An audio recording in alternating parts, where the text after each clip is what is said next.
ஹாய்ங்க. ரீசெண்டாக ஏசி எப்படி வாங்குறது அப்படின்னு ஒரு வீடியோ போட்டிருந்தேன். அதை பார்த்து என்னோட ஃப்ரெண்ட்ஸ் நிறைய பேர் ஏசி வாங்கியிருந்தாங்க. ஸோ அதுக்கப்புறம் இன்னும் ஏசியை பற்றி கொஞ்சம் ரிசர்ச் பண்ணும்போது பையிங் ஃபேக்ட்ஸ் அப்படிங்கிற ஒரு யூடியூப் சேனலில் சையத் ப்ரோ வந்து ஒரு வீடியோ போட்டிருந்தாங்க. லைக் ஏசி இன்ஸ்டாலேஷன் டைமில் என்னென்ன கஷ்டங்கள்லாம் அவர் அனுபவிச்சார் அப்படிங்கிற மாதிரி. ஸோ நான் என்ன நினச்சேன்னா, அப்படி தான் எவ்வளோ கஷ்டமாக இருக்குமோ. ஏன்னா நான் வந்து 2 ஏசி இன்ஸ்டால் பண்ணியிருந்தேன், ஈவன் ஷிப் பண்ணி இன்ஸ்டால் பண்ணியிருந்தேன். பட் எனக்கு அந்தளவுக்கு சார்ஜஸ்லாம் பண்ணல. லைக் ஒரு ஏசி வந்து இன்ஸ்டால் பண்ணணும், ஸ்ப்ளிட் ஏசி இன்ஸ்டால் பண்ணணும்னா ₹1500 சார்ஜ் பண்ணுறாங்க. ஸோ அதுதான் வாங்கினாங்க. பட் அவர் வீடியோ பார்க்கும்போது நிறைய இஷ்யூஸ் தெரிஞ்சோடனே, ஸோ என்னோடய ஃப்ரெண்ட்ஸ் என்னோடய வீடியோ பார்த்து ஏசி வாங்கின ஃப்ரெண்ட்ஸ்லாம் கால் பண்ணி, நீங்கள் ஏசி வாங்கினப்போ ஏதாச்சும் ஸ்ட்ரகிள்ஸ் ஃபேஸ் பண்ணிங்களா இன்ஸ்டலேஷனில் அப்படின்னு கேட்டப்போ, ஒரு ஃப்ரெண்டு வந்து திருநெல்வேலியில் அமேசானில் வாங்கியிருந்தாங்க. ஸோ அது வந்து இன்ஸ்டலேஷன் அமேசானில் ஃப்ரீ இன்ஸ்டலேஷன் கொடுத்துட்டாங்க. ஸோ அவங்களுக்கு எக்ஸ்ட்ரா எந்த அமௌண்ட்டுமே அங்கே வந்து கேட்கல. பட் சென்னையில் 2 ஃப்ரெண்ட்ஸ் வாங்கியிருந்தாங்க. யூஸ்வலாக இந்த அதிகமாக சார்ஜஸ் பண்ணுறது எல்லாமே சென்னை மாதிரியான சிட்டிஸில் தான் நடந்துக்கிட்டு இருக்குது. இங்கே என்ன நடந்துச்சுன்னா, 2 ஃப்ரெண்ட்ஸ் வந்து ஒருத்தர் பூர்விகாலையும் ஒருத்தர் சத்யாலையும் வாங்கியிருக்காங்க. ஸோ அங்கே ஏசியே ஆல்மோஸ்ட் நமக்கு 30 to 40K கிட்ட நம்ம ஸ்பெண்ட் பண்ணி வாங்குகிறோம்.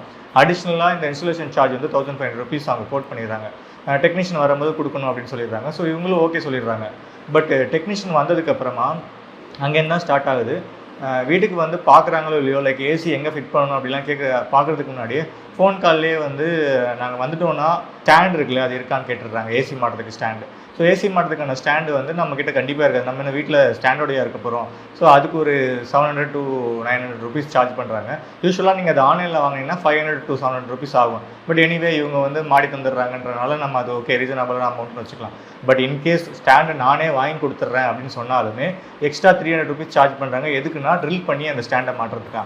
இல்லை, இப்போ நம்ம ஒரு ஏசி ஒன்று வாங்குகிறோன்னா அந்த ஏசியை வந்து ஃபுல்லாக ஃபிட் பண்ணுறது அவங்களோட பொறுப்பு தானே. எப்படியும் ட்ரில்லிங் மிஷின் கொண்டு வர போகிறாங்க, எல்லாத்தையுமே ட்ரில் பண்ண போகிறாங்க. ஸோ அதை மாட்டி கொடுக்குறதுல எக்ஸ்ட்ரா ₹300 எதுக்கு கோட் பண்ணுறாங்கன்றதே புரியல. சேம் அதே மாதிரி இந்த ஏசியோட லைக் 3 மீட்டர் தாண்டி நமக்கு அந்த காப்பர் ஒயர் பைப்ஸ் எல்லாம் வருதுன்னா அதுக்கு நம்ம எக்ஸ்ட்ரா பே பண்ணணும். ஓகே, கம்பெனி சைட்லேருந்து 3 மீட்டர்ஸ் கொடுக்குறோம், அதுக்கு மேலேனா நியாயமான ரீசன் தான் அப்படின்னு சொல்லி விட்டுக்கலாம். பட் அந்த ஒயரோட லைக் அந்த அந்த காப்பர் பைப்லாம் இருக்கு இல்லையா, அதில் வந்து ஒரு வினைல் டேப் ஒன்று ஒட்டுவாங்க. அந்த டேப்புக்கு வந்து ₹300 சார்ஜ் பண்ணுறாங்க. நீங்கள் இந்த டேப்பை போய் கடையில் வாங்கினாலே ஒரு ₹50 கூட வராது. ஸோ இதெல்லாம் நான் டக்குன்னு அப்படியே சொல்லலை. என்னோடய ஃப்ரெண்ட்ஸ் சைடில் வந்து அவங்க எக்ஸ்பீரியன்ஸ் பண்ணது தான் என்கிட்ட சொல்லி நான் அதை சொல்கிறது தான்.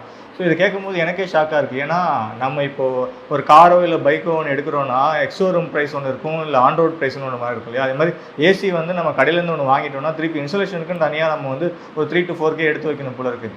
இந்த ஆல்ரெடி இந்த மாதிரியான நீங்கள் ஆஃப்லைன் ஸ்டோரில் போய் வாங்கும்போது, இப்போ ஆன்லைன் ஸ்டோராச்சும் நிறைய ஆஃபர்ஸ் இருக்குது, கொஞ்சம் கம்மியாக வாங்க முடியுது. பட் ஆஃப்லைன் ஸ்டோரில் வந்து ஆன்லைனை விட ஜாஸ்தியாக தான் இருக்குது.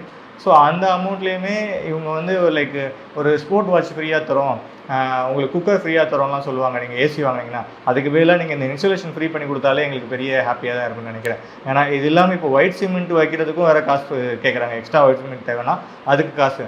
ஸோ ஒரு ஏசியே நம்மளே கஷ்டப்பட்டு தான் வாங்கி மாட்டுறோம். இப்போ ஒரு மிடில் கிளாஸ் பீப்புளாக இருக்கும், நீங்கள் ஒரு அப்பர் மிடில் கிளாஸ்னால் அவங்க இந்த கேள்வியே கேட்க போகிறதில்ல. ஏதோ ஒன்று அவங்க சொல்கிறதுக்கு விலை தெரியாமல் காசு கொடுத்துரும். பட் ஒரு லோயர் மிடில் கிளாஸ் பீப்புளோ ஒரு மிடில் கிளாஸ் பீப்புளோ வந்து நம்மளே சிறு சேர்த்து தான் ஒரு ஏசி வாங்க வேண்டியது இருக்குது. அந்த ஏசிலேயுமே நம்ம வந்து இப்படி எக்ஸ்ட்ரா நமக்கு தெரியாமல் அந்த அன்றைக்கி வந்து கேட்கும்போது காசு கொடுக்கும்போது நமக்கு எப்படா ஏசி மாட்டி கொஞ்சம் சில்னஸ் வருன்றதுனால நம்மளும் காசு கொடுக்க வேண்டிய சிச்சுவேஷனில் போக வேண்டிய மாதிரியான கட்டாயத்தில் அமைகிறோம்.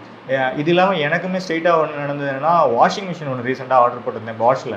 ஸோ அந்த வாஷிங் மிஷின் நம்ம இப்போ ஆஃப்லைன் ஸ்டோரில் போய் நான் எல்லா இடத்துலையும் விசாரிக்கிறேன். ஆன்லைனில் விட ஆஃப்லைனில் ஜாஸ்தியாக தான் இருக்குது. ஒருவேளை நான் ஆன்லைனில் இதே மாடல் தான் இருக்கே அப்படின்னு சொல்லி கேட்டால் அங்கே ஒரு உருட்டுறாங்க. என்னென்னா, ஆன்லைனில் இருக்கிறது வந்து ஓல்டு ஸ்டாக்கு, அந்த மாடல் இப்போ வந்து வரதே இல்லை, இல்லைனா இது ஒன்லி வந்து ஆஃப்லைனுக்காகவே ரெடி பண்ண ஸ்டாக் இது. ஸோ நீங்கள் அது ஆன்லைன் ஸ்டாக் வந்து உங்களுக்கு விற்கணுன்றதுக்காகவே உங்களுக்கு அப்படி கம்மி பண்ணி விற்கிறாங்க அப்படின்லாம் சொல்லுவாங்க. சரி, ஓகே, நான் ஆன்லைன்லேயே ஆர்டர் பண்ணிட்டேன். கம்மியான ஒரு பட்ஜெட்டில் நல்லா ஆஃபர்லாம் போட்டு ஆர்டர் பண்ணேன். பாஷ் வந்து சேர்ந்துச்சு.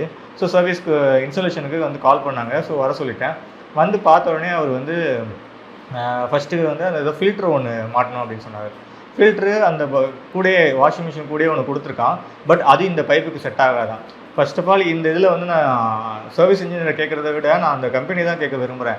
ஏன்னா நீங்கள் ஒரு ஃபில்ட்ரு ஒன்று கொடுக்குறீங்க உங்கள் வாஷிங் மிஷினுக்கு, அது வந்து யூனிவர்சலாக எல்லா பைப்புக்கும் செட் ஆகிற மாதிரி ஏன் கொடுக்குறது இல்லைன்னு தெரியல. நம்ம ஒரு ஃபோன் வாங்கினாலே அதுக்கு சார்ஜர் இப்போ டைப் சிலேருந்து எல்லா சார்ஜருமே யூனிவர்சல் சார்ஜர்ன்ற மாதிரி சொல்கிறாங்க. பட் இந்த வாஷிங் மிஷினுக்கு நமக்கு வந்து ஒரு யூனிவர்சல் ஃபில்டர் கிடையாது. ஸோ அவர் உடனே டிஃபால்ட்டாக ஒரு இப்போ இந்த ஏசி மெக்கானிக்காக இருக்கட்டும், இல்லைனா இந்த வாஷிங் மிஷின் இன்சுலேஷனுக்கு வந்தவங்களாக இருக்கட்டும், டிஃபால்ட்டாக பேக்கில் வந்து என்ன இருக்கோ இல்லையோ இந்த மாதிரி நிறைய ப்ராடக்ட்ஸ் வச்சுருக்காங்க.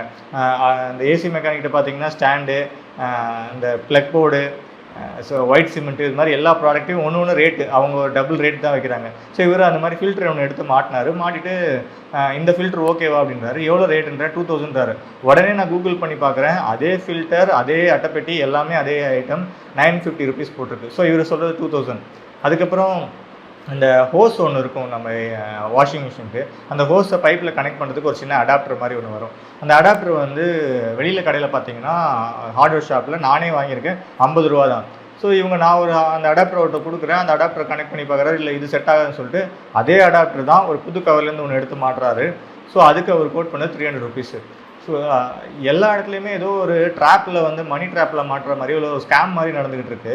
ஸோ இதை நான் பேசணும் அப்படின்னு ஆசைப்பட்டேன். ஏன்னா இப்போ நான் எக்ஸ்பீரியன்ஸ் பண்ண மாதிரி கண்டிப்பாக நீங்களே யாராவது நிறைய பேர் எக்ஸ்பீரியன்ஸ் பண்ணியிருக்கலாம். ஸோ உங்களுக்கு இந்த மாதிரி ஒரு எக்ஸ்பீரியன்ஸ் ஏதாவது இருந்துச்சுன்னா அதை கமெண்ட்டில் சொல்லுங்கள். அண்ட் உங்கள் ஃப்ரெண்ட்ஸ் யாராவது ஒருத்தவங்க ஏசி வாங்க போகிறாங்கன்னா இந்த வீடியோ உங்களுக்கு ஷேர் பண்ணி முன்னாடியே ஒரு அவேர்னஸ் கிரியேட் பண்ணிடுங்க. ஸோ இது மாதிரி அடுத்து நிறைய வீடியோஸ் வரப்போகுது. ஸோ நம்ம சேனலை சப்ஸ்கிரைப் பண்ணி வச்சுருங்க. ஸோ அடுத்து இன்னொரு டிஃப்ரெண்ட்டான வீடியோவில் வந்து உங்களுக்கு சந்திக்கிறேன். ஓகே, பாய்.